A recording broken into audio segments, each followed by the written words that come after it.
उनके लिए कितनी समस्या है, ये हम सभी जानते हैं। हमारी सरकार ऐसी हर परेशानी से दिल्ली वालों को मुक्ति दिलाने में जुटी हुई है। साथियों, मुझे खुशी है कि रेखा गुप्ता जी के नेतृत्व में दिल्ली की भाजपा सरकार यमुना जी की सफाई में भी लगातार जुटी हुई है। मुझे बताया गया कि यमुना से इतने कम समय में 16 लाख मैट्रिक टन सील्ड हटाई जा चुकी है। इतना ही नहीं, बहुत कम समय में ही दिल्ली में 650 देवी इलेक्ट्रिक बसें शुरू की गई है। और इतना ही नहीं, भविष्य में भी इलेक्ट्रिक बसें एक बहुत बड़ी मात्रा में करीब 2000 का आंकड़ा पार कर जाएगी। ये ग्रीन दिल्ली, क्लीन दिल्ली के मंत्र को और मजबूत करता है। साथियों, राजधानी दिल्ली में कई वर्षों के बाद भाजपा सरकार बनी है। लंबे अरसे तक हम दूर दूर तक भी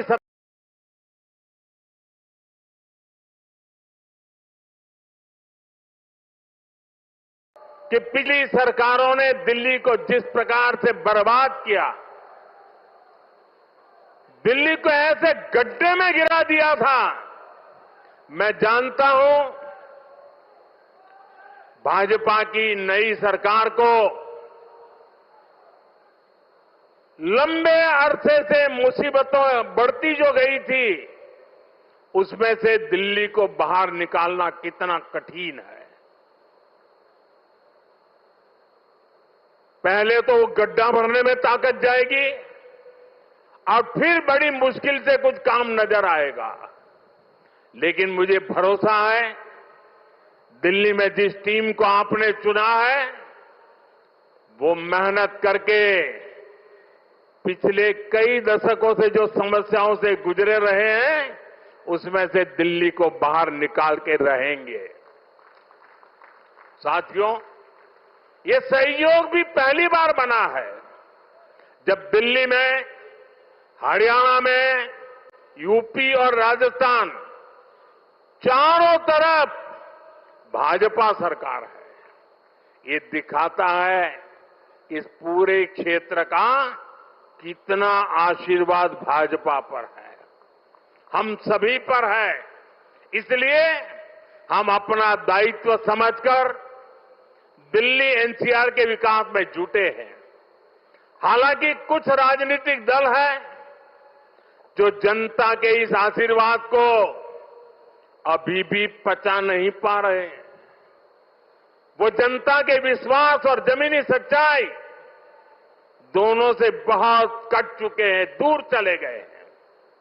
आपको याद होगा, कुछ महीने पहले किस तरह दिल्ली और हरियाणा के लोगों को एक दूसरे के खिलाफ खड़ा करने की, दुश्मनी बनाने की साजिश रची गई। ये तक कह दिया गया कि हरियाणा के लोग दिल्ली के पानी में जहर मिला रहे हैं। इस तरह की नकारात्मक राजनीति से दिल्ली और पूरे एनसीआर को मुक्ति मिली है। अब हम एनसीआर के कायाकल्प का संकल्प लेकर चल रहे हैं और मुझे विश्वास है ये हम करके दिखाएंगे। साथियों, गुड गवर्नेंस भाजपा सरकारों की पहचान है। भाजपा सरकारों के लिए जनता जनार्दन ही सर्वोपरि है। आप ही हमारा हाई कमांड है। हमारी लगातार कोशिश रहती है कि जनता का जीवन आसान बनाए। यही हमारी नीतियों में दिखता है, हमारे निर्णयों में दिखता है। हरियाणा में एक समय कांग्रेस सरकारों का था जब बिना खर्ची पर्ची के एक नियुक्ति तक मिलना मुश्किल था। लेकिन हरियाणा में भाजपा सरकार ने लाखों युवाओं को पूरी पारदर्शिता के साथ सरकारी नौकरी दी है। नायब श्री सैनी जी के नेतृत्व में ये सिलसिला लगातार चल रहा है। साथियों, यहां दिल्ली में भी जो झुग्गियों में रहते थे, जिनके पास अपने घर नहीं थे, उनको पक्के घर मिल रहे हैं। जहां बिजली, पानी, गैस कनेक्शन तक नहीं था, वहां ये सारी सुविधाएं पहुंचाई जा रही है। और अगर मैं देश की बात करूं तो बीते 11 सालों में रिकॉर्ड सड़कें देश में बनी है। हमारे रेलवे स्टेशनों का कायाकल्प हो रहा है।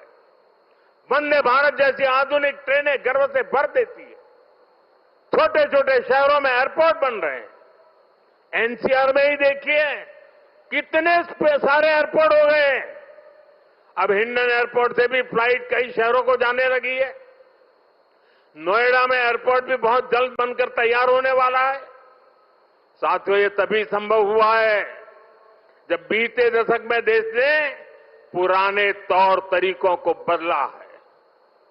देश को जिस स्तर का इंफ्रास्ट्रक्चर चाहिए था, जितनी तेजी से बनना चाहिए था, वो अतीत में नहीं हुआ।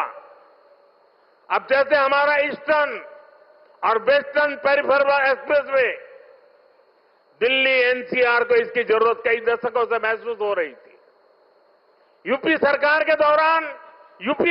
के दौरान इसको लेकर फाइलें चलनी शुरू हुई। लेकिन काम तब शुरू हुआ जब आपने हमें सेवा करने का अवसर दिया। जब केंद्र और हरियाणा में भाजपा सरकारें बनी, आज ये सड़कें बहुत बड़ी शान से सेवाएं दे रही है। साथियों, विकास परियोजनाओं को लेकर उदासीनता का ये हाल सिर्फ दिल्ली एनसीआर का नहीं था, पूरे देश का था। एक तो पहले इंफ्रास्ट्रक्चर पर बजट ही बहुत कम था। जो प्रोजेक्ट सैंक्शन होते थे वो भी सालों साल तक पूरे नहीं होते थे।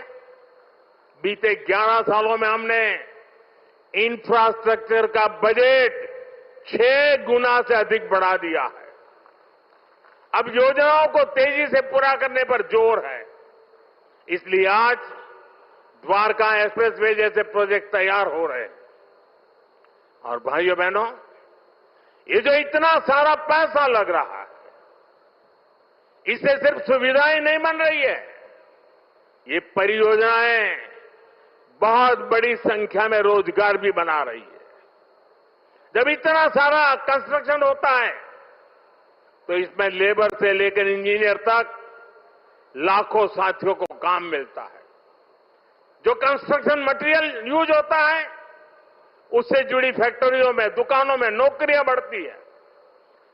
ट्रांसपोर्ट और लॉजिस्टिक्स में रोजगार बनते हैं।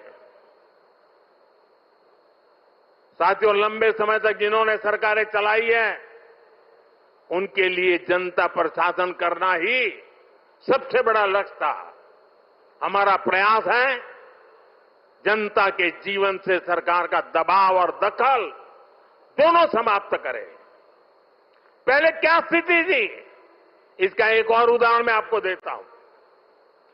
दिल्ली में, ये सुनकर के आप चौंक जाएंगे, दिल्ली में हमारे जो स्वच्छता मित्र है, साफ सफाई के काम में जुटे साथी हैं, ये सभी दिल्ली में बहुत बड़ा दायित्व निभाते हैं। सुबह उठते ही पहले उनको थैंक यू करना चाहिए। लेकिन पहले की सरकारों ने इन्हें भी